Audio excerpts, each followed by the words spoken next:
Hello my dear students, कैसे हो आप सब स्टूडेंट्स। प्रीवियस वीडियो में हमने एक्सरसाइज 8.3 कंप्लीट की थी और आज हम स्टडी करेंगे विच is the last topic of this chapter trigonometry, that is trigonometric identities. Right students, बहुत ही इंपॉर्टेंट टॉपिक है ये ट्रिग्नोमेट्रिक आइडेंटिटीज। वैसे तो पूरा चैप्टर इंपॉर्टेंट है क्योंकि जब आप +1 क्लास में जाओगे मैथ्स पढ़ोगे तो उसके लिए आपको ये बेसिक्स आना जरूरी है इस क्लास का। राइट तभी आप जो +1 है उसमें 3rd चैप्टर है ट्रिग्नोमेट्री का, तभी आप वो अच्छे से कर पाओगे। तो स्टूडेंट्स, आज का हमारा टॉपिक है दैट इज ट्रिग्नोमेट्रिक आइडेंटिटीज। अब ट्रिग्नोमेट्रिक आइडेंटिटीज से पहले एक बात करेंगे इक्वेशन की। इक्वेशन भी क्या होती है, एक तरह की आइडेंटिटी होती है, पर वो आइडेंटिटी कब बनती है, जब वो सभी वेरिएबल की सभी वैल्यूज के लिए ट्रू होगी। ठीक है, तो यहाँ पर वर्ड इक्वेशन आ रहा था तो इसलिए मैंने आपको पहले इक्वेशन बताया। इक्वेशन आइडेंटिटी कब कहलाती है, जब उसके अंदर वेरिएबल्स की सभी वैल्यू के लिए वो ट्रू होती है। राइट तो यहाँ पर हम लिख रहे हैं an equation involving T ratio of an angle, यानी कोई भी इक्वेशन जिसमें टी रेशो के सभी एंगल्स को इन्वॉल्व किया जा रहा है उसे क्या बोला जाएगा, ट्रिग्नोमेट्रिक आइडेंटिटीज। तो यहाँ पर हम स्टूडेंट्स कुछ ट्रिग्नोमेट्रिक आइडेंटिटीज को स्टडी करेंगे। तो सबसे पहले मैंने आपको यहाँ पर राइट एंगल जो ट्रायंगल है वो बना रखी है। तो इसमें पाइथागोरस स्टूडेंट्स, क्या मैं ये कह सकती हूँ AC square is equal to AB square plus BC square, ऐसा कहा जा सकता है। राइट तो मैं यहाँ पर इसको इस तरह से दोबारा से लिख देती हूँ AB square plus BC square is equal to AC square. अब मैं इस पूरी इक्वेशन को क्या कर रही हूँ, ईच टर्म को AC स्क्वेयर से डिवाइड कर रही हूँ। तो डिवाइडिंग बाय AC स्क्वेयर, ठीक है, इसे हम AC स्क्वेयर से डिवाइड कर रहे हैं। तो ये हो जाएगा AB square by AC square, BC square by AC square और इक्वल में AC square by AC square. अब मैं इसको इस तरह से लिख सकती हूँ AB बाय AC का whole square, BC by AC का होल स्क्वेयर और ये हो जाएगा 1। राइट AC बाय AC का होल स्क्वेयर तो ये 1 ही रहेगा। ठीक है, कैंसिल कर दिया मैंने यहाँ से, अभी ये इक्वल है स्टूडेंट्स। ठीक है, अब स्टूडेंट्स यहाँ पर ध्यान दो, जो AB है AB बाय AC, तो AB बाय AC, अब ये वाला एंगल कंसिडर कर रहे हैं, एंगल A कंसिडर कर रहे हैं, तो ये होगी ऑपोजिट साइड, ये होगी एडजेसेंट साइड और ये होगा हाइपोटेनियस। तो AB बाय AC यानी एडजेसेंट बाय हाइपोटेनियस, तो this is cos square A। Right ये कोस स्क्वेयर होगा, कोस ही हमारा होता है एडजेसेंट बाय हाइपोटेनियस। तो यहाँ पर होल का स्क्वायर था तो मैंने इस तरह से लिख दिया क्योंकि आपको पता है cos A का whole square is cos square A। Convenient के लिए हम इसको इस तरह से लिख लेते हैं। राइट अब स्टूडेंट्स यहाँ पर BC है ऑपोजिट बाय हाइपोटेनियस, तो ये होता है आपका साइन स्क्वायर A। तो यहाँ से आपको एक आइडेंटिटी मिल चुकी है, क्या स्टूडेंट्स, कि cos square A plus sine square A is equal to 1। अब इसी की हेल्प से मैं आपको बाकी आइडेंटिटीज बता देती हूँ यहाँ पर। तो स्टूडेंट्स यहाँ से हम देखो इसी में से और भी सभी जो आइडेंटिटीज है वो बना सकते हैं। जैसे साइन स्क्वायर A की बात की जाए तो ये हो जाएगा 1 माइनस कोस स्क्वायर A। तो जब भी आपको क्वेश्चन में 1 माइनस कोस स्क्वायर रहेगा तो उसको हम साइन स्क्वायर A लिख सकते हैं, या फिर साइन स्क्वायर A को हम 1 माइनस कोस स्क्वायर A लिख सकते हैं। राइट और यहाँ पर अगर कोस स्क्वायर A की बात की जाए तो वो हो जाएगा 1 माइनस साइन स्क्वायर A। तो यहाँ पर आपको दो इसकी अलग से और आइडेंटिटी भी मिल चुकी है। वैसे cos square A plus sine square A is equal to 1 होता है, ये अभी मैंने आपको प्रूफ करके दिखा दिया ये कैसे होता है। और उसके बाद साइन स्क्वायर A क्या होगा, 1 माइनस कोस स्क्वायर A, और कोस स्क्वायर A क्या होता है, 1 माइनस साइन स्क्वायर A। तो यहाँ आपको ये आइडेंटिटीज मिल चुकी हैं और ये आइडेंटिटीज हैं जो स्टूडेंट्स वो एंगल 0 डिग्री से लेकर 90 डिग्री तक के लिए सभी एंगल्स के लिए ये ट्रू हैं।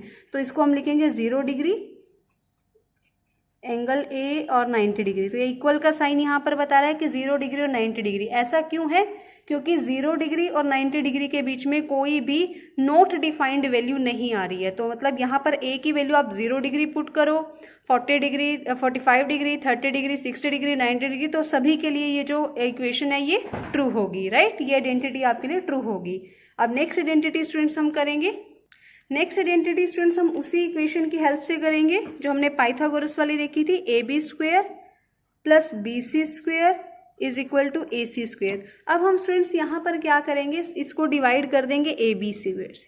तो dividing by AB square each term को हम क्या कर रहे हैं, ए बी स्क्वेयर से डिवाइड कर रहे हैं। तो ए बी स्क्वेयर बाय में A B square plus B C square by में A B square, A C square by में ए बी स्क्वेयर। इसके लिए मुझे अब ट्रायंगल ड्रॉ करना पड़ेगा दोबारा से, तो मैं ट्रायंगल ड्रॉ कर रही हूँ स्टूडेंट्स। तो there is C, this is A and B, right angle, ठीक है। तो ए है, ये ऑपोजिट साइड थी, ये एडजेसेंट साइड थी और ये हाइपोटेनियस था। अब स्टूडेंट्स ए बी से ए बी कैंसिल हो जाएगा, तो यहाँ तो 1 आ जाएगा और इसे हम लिख सकते हैं B C by A B का होल स्क्वेयर और इसे लिख सकते हैं A C by A B का होल स्क्वेयर। तो स्टूडेंट्स यहाँ पर अगर ध्यान दें तो B C by A B क्या है, B C by A B, तो ऑपोजिट बाय एडजेसेंट साइड तो हमारा tan ही होता है, तो यहाँ पर हो जाएगा tan स्क्वेयर ए, राइट। और A C by A B यानी हाइपोटेनियस बाय एडजेसेंट साइड, तो hypotenuse by adjacent side is secant square, तो सेकेंड ए होता है, तो ये हो जाएगा सेकेंड स्क्वेयर ए। तो यहाँ हमारे पास एक और आइडेंटिटी हमें मिली है 1 + tan square A is equal to secant square A. तो यहाँ से हम स्टूडेंट्स इसी से ही हम और आइडेंटिटीज भी निकाल सकते हैं, कैसे, तो ये हो जाएगा students tan square A is equal to secant square A -1। अब ये देखो 1 जो है उधर चला गया, -1 हो जाएगा, ठीक है। और यहाँ से 1 इधर ही रहने दो, तो ये सेकेंड स्क्वेयर में से tan स्क्वेयर ए माइनस करेंगे, secant square A minus tan square A is equal to 1। तो सेकेंड स्क्वेयर ए में से tan स्क्वेयर ए माइनस कर दो तो 1 आ जाएगा और यहाँ से 1 माइनस कर दो तो क्या आ जाएगा, सेकेंड स्क्वेयर ए आ जाएगा। तो यहाँ पर आपको इसकी 2 आइडेंटिटीज और मिल चुकी हैं।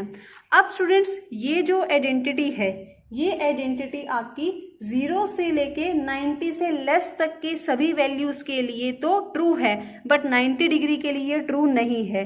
क्यों नहीं है, क्योंकि सेकेंड 90 डिग्री और tan 90 डिग्री आर अनडिफाइंड या नॉट डिफाइंड, ये डिफाइंड नहीं है फॉर 90 डिग्री। तो इस वजह से यहाँ पर ये जो वैल्यूज हैं ये 0 डिग्री से 0 डिग्री और 0 डिग्री के इक्वल रहेंगी, बस 90 से लेस रहेंगी, राइट। अब हम स्टूडेंट्स करेंगे थर्ड टाइप की आइडेंटिटी, ठीक है। थर्ड तरह की आइडेंटिटी हम पढ़ेंगे, तो हम फिर से इसी की हेल्प लेंगे, A B square plus B C square plus is equal to A C square. अब हम क्या करेंगे, बी सी स्क्वेयर से डिवाइड करेंगे, ठीक है। एक बार हमने ए सी से किया, एक बार हमने ए बी से किया, अब हम बी सी से करेंगे। तो हम लिखेंगे dividing by B C square, तो ये हो जाएगा A B square by B C square plus B C square by B C square is equal to A C square by B C square. ये तो कैंसिल आउट होकर 1 हो जाएगा और ये हो जाएगा A B by B C का होल स्क्वेयर और यहाँ हो जाएगा ए सी बाय बी सी का होल स्क्वेयर। तो A B by B C यहाँ पर क्या है students, A B by B C, तो ये तो एडजेसेंट बाय ऑपोजिट साइड है विच इज कोट, तो यहाँ पर स्क्वेयर है तो ये कोट स्क्वेयर हो जाएगा +1 और यहाँ पर ए सी बाय बी सी है, ए सी बाय बी सी यानी hypotenuse by opposite side which is cosecant, तो स्क्वेयर है यहाँ पर बन जाएगा कोसिकेंट स्क्वेयर। तो यहाँ पर आपको एक और आइडेंटिटी मिलती है what, which is cot square A +1 is equal to cosecant square A. अब यहाँ भी हम और वैल्यूज निकाल सकते हैं, कैसे निकाल सकते हैं स्टूडेंट्स, तो यहाँ पर हम इस कोट स्क्वेयर ए को उधर जाकर माइनस करेंगे तो इक्वल टू 1 आ जाएगा, cosecant square A minus cot square A is equal to 1, right. और इस साथ साथ हम यहाँ पर और कौन सी वैल्यू निकाल सकते हैं, हम यहाँ पर निकाल सकते हैं कोट स्क्वेयर ए, ये 1 उधर जाकर माइनस हो जाएगा तो ये हो जाएगी कोसिकेंट स्क्वेयर ए -1। तो यहाँ हमने 2 वैल्यूज जो 2 आइडेंटिटीज थी और फाइंड आउट कर ली है। अब स्टूडेंट्स यहाँ पर ये जो आइडेंटिटी है ये एंगल ए की 0 डिग्री के लिए ये नॉट डिफाइंड होंगी, उसके अलावा 0 डिग्री के बाद आप कोई भी 90 डिग्री और 90 डिग्री से छोटे कोई भी एंगल हो तो उसके लिए ये वैल्यू ट्रू होगी, राइट। तो हम यहाँ पर लिख देते हैं कि जो कोसिकेंट ए है और जो कोट ए है are not defined for A is equal to 0 degree. जब एंगल ए 0 डिग्री होगा तो उसके लिए डिफाइन नहीं होती, तो इस वजह से ये आइडेंटिटी भी उसके लिए ट्रू नहीं होगी। तो यहाँ पर इस केस में हम क्या लिखेंगे कि जो ए है उसकी वैल्यू 0 डिग्री से ग्रेटर होगी और लेस देन इक्वल टू होगी 90 डिग्री के। तो स्टूडेंट्स ये था आपका टॉपिक ट्रिग्नोमेट्रीज आइडेंटिटी का, ट्रिग्नोमेट्री की आइडेंटिटीज, और हमने यहाँ पर सभी आइडेंटिटीज को कवर कर लिया है। इसी के बेसिस पे स्टार्ट की जाएगी students exercise 8.4 which is the last exercise of this chapter, जो कि हम नेक्स्ट वीडियो में करेंगे। Till then bye bye, take care, study hard.